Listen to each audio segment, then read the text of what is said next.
We are Dani, Joanna and Ayda.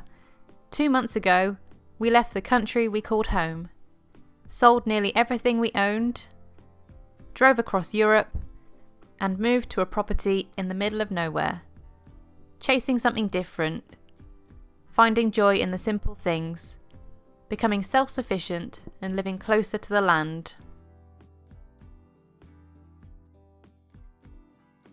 In just 2 months, this time has been filled with plenty of moments where we question it all, but are also reminded daily that the dream is just beginning. Sometimes a little overwhelming when we look at the work that needs to be done.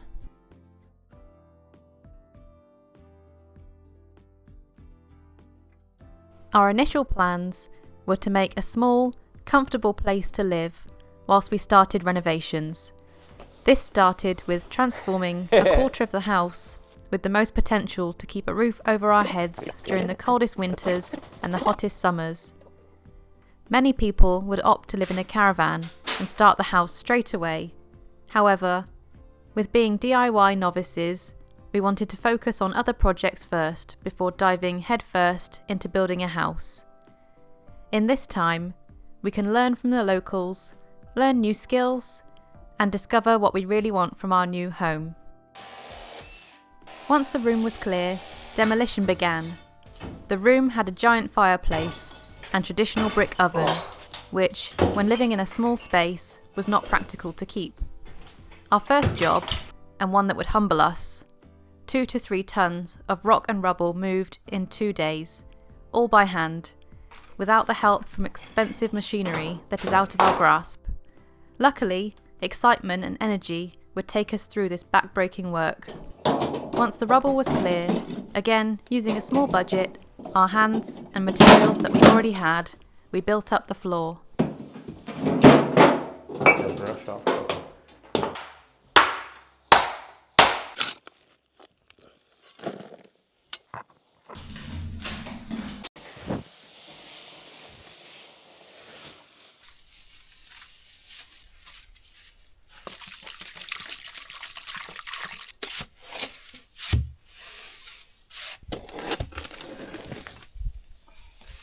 Mixing and laying concrete by hand, something we had never done before, and don't really want to do again, but we did, many times, made us proud of what we had achieved in the first few days.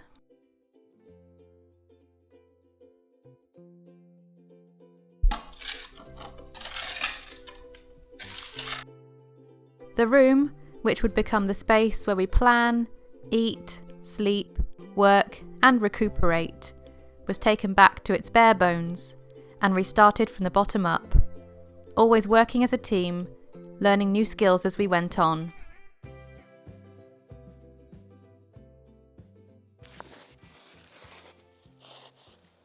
As much as we tried to work out how to use and keep the old fireplace, the dimensions of the room meant that we needed more wall space, which resulted in us continuing to dismantle and eventually bricking up the area.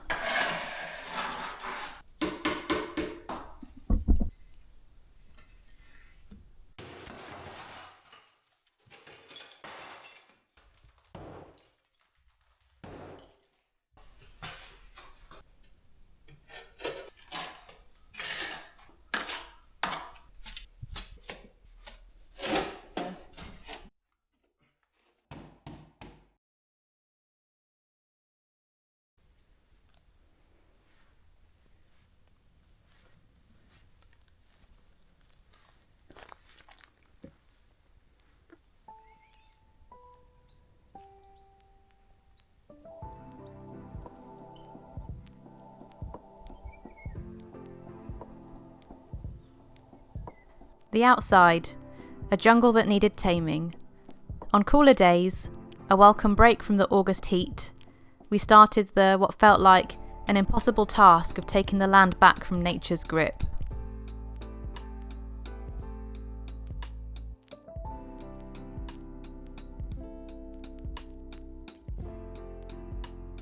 A garden many times bigger than our old lives, a small space that had provided so much, but incomparable to the promise of self-sufficiency, a lifetime of crops, learning what generations before knew like the back of their hand, and space to breathe.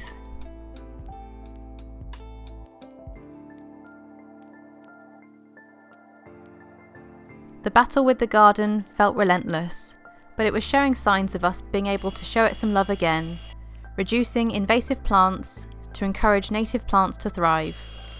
Many years of neglect shown in the tangle of weeds and trash thrown between the plants as if it didn't matter. Ayda seems to appreciate her new space, the joyful wag of her tail letting us know that everything is okay.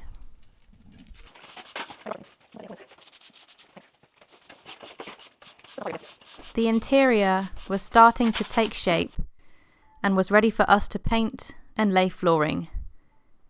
Taking out the oven felt like a lifetime ago. As always, things took longer than expected.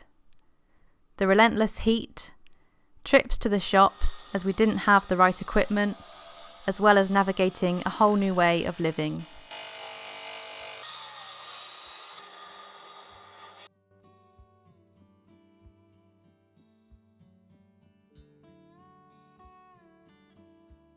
Inside the main room started to feel like a home.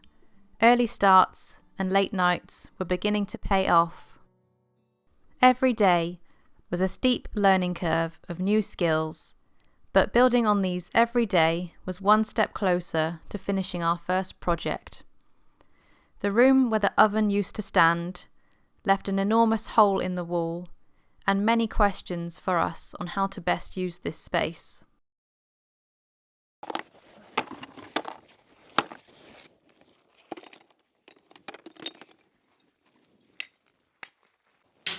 Reusing old materials and whatever we could find on the property was a shared goal between us, not only to save money but to reduce waste. Although more labour intensive and requiring a lot of creativity at times, it was satisfying to ensure that we didn't unnecessarily buy and throw away any materials. We also needed a space that was practical for us, making the most of missing window pieces and some OSB that we had from another project would make a perfect desk for countless hours spent at the computer working and watching all too many how-to DIY videos.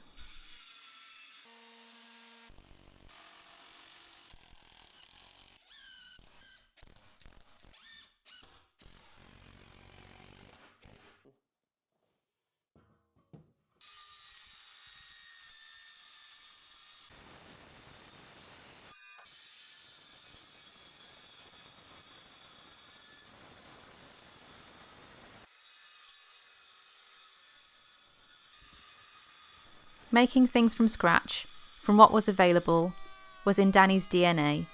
Growing up, he watched his granddad, a carpenter, create everything with his own hands. When we do the full house renovation, we want to use the same innovation in everything that we make.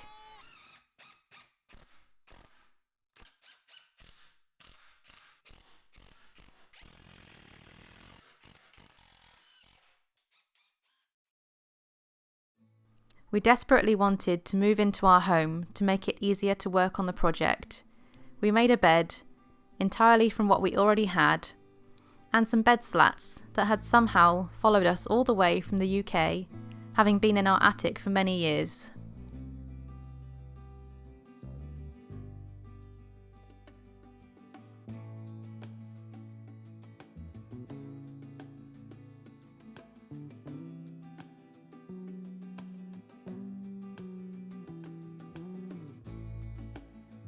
Although we were now able to live on site, the initial work was far from complete. Underneath our house lay a cellar, full of old fermented foods and drinks, essentially a rat's tea party.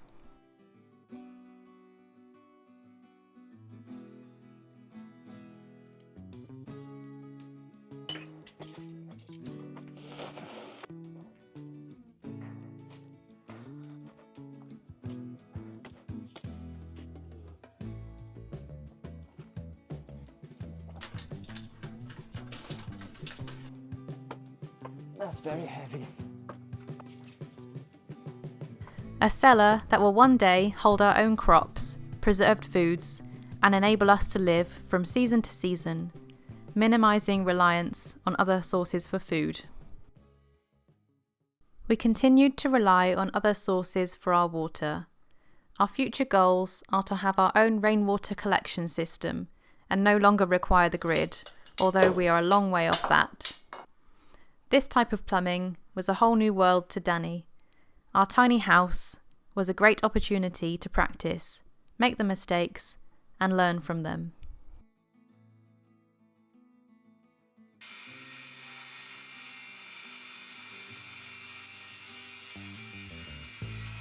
Making the final connections meant drilling through vast stone walls, through floors, and into the cellar. Everything learnt on the job, hoping for no leaks.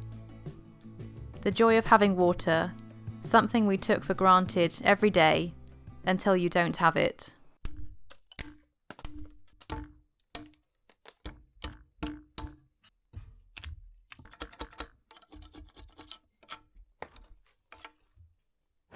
Now that we had water, we were able to start visualising what our bathroom would look like. New materials, new skills, and hoping for the best.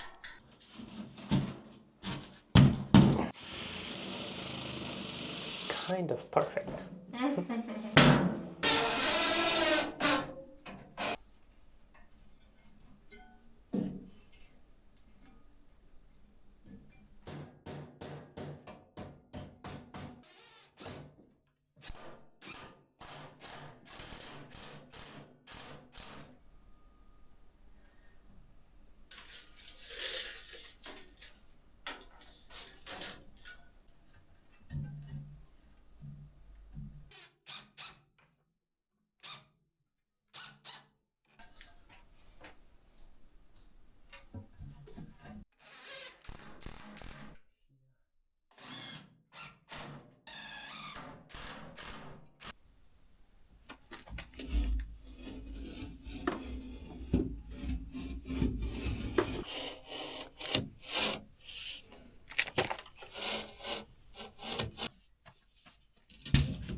The wet room was coming together.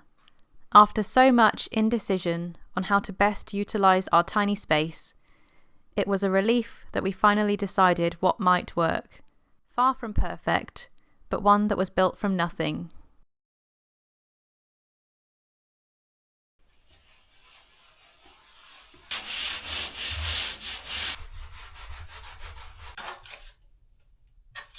An exciting moment. One that we knew would come, but felt so far away. The first tiles for the pantry.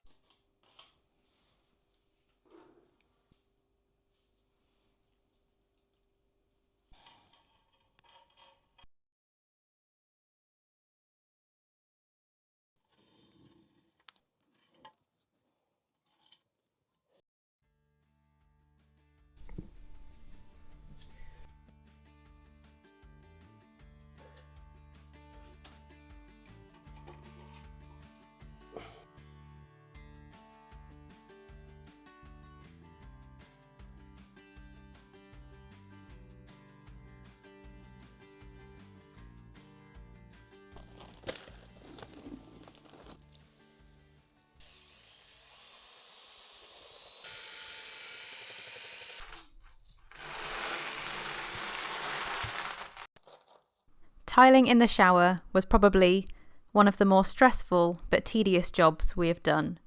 We might reconsider our thoughts on tiling the floor of the entire house once we have built it.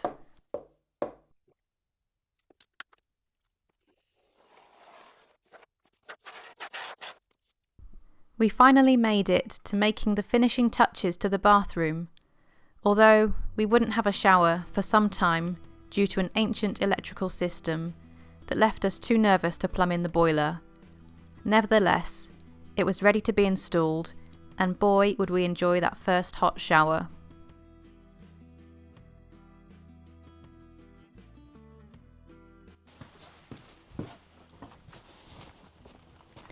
back into the basement for another project for a major quality of life upgrade. Our village only has 2 hours of water per day, meaning that our day revolved around when we did and didn't have water, storing it in drinking bottles, making it very difficult to mix cement and complete other tasks around the property. Putting a water system in the basement was an ideal solution to have water all day. I rendered the corner that we were going to put it in so that it wouldn't need moving when we rendered the rest of the walls.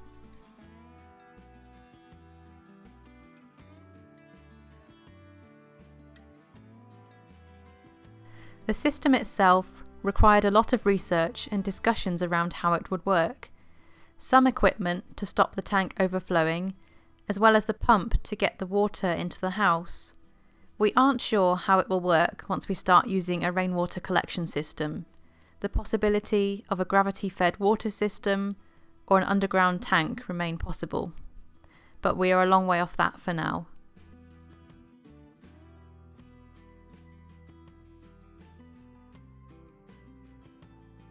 The simple pleasure in being able to do laundry when you want will suffice. It's always the way. One thing got sorted and then another thing needs fixing. The chimney was long overdue fixing, and some incoming rain prompted us to jump on the roof and fix the leak. Something, again, we had never done before, no knowledge of what materials we needed or how to do it.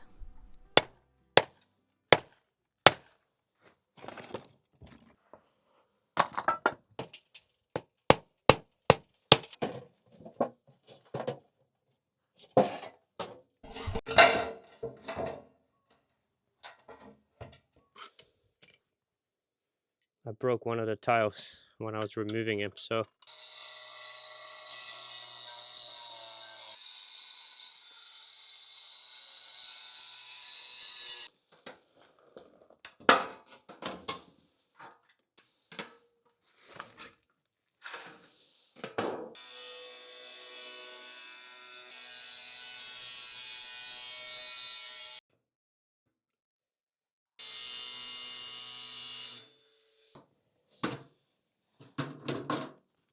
just watching a video on the last bit because I'm not sure how to do it. The wind is pretty bad.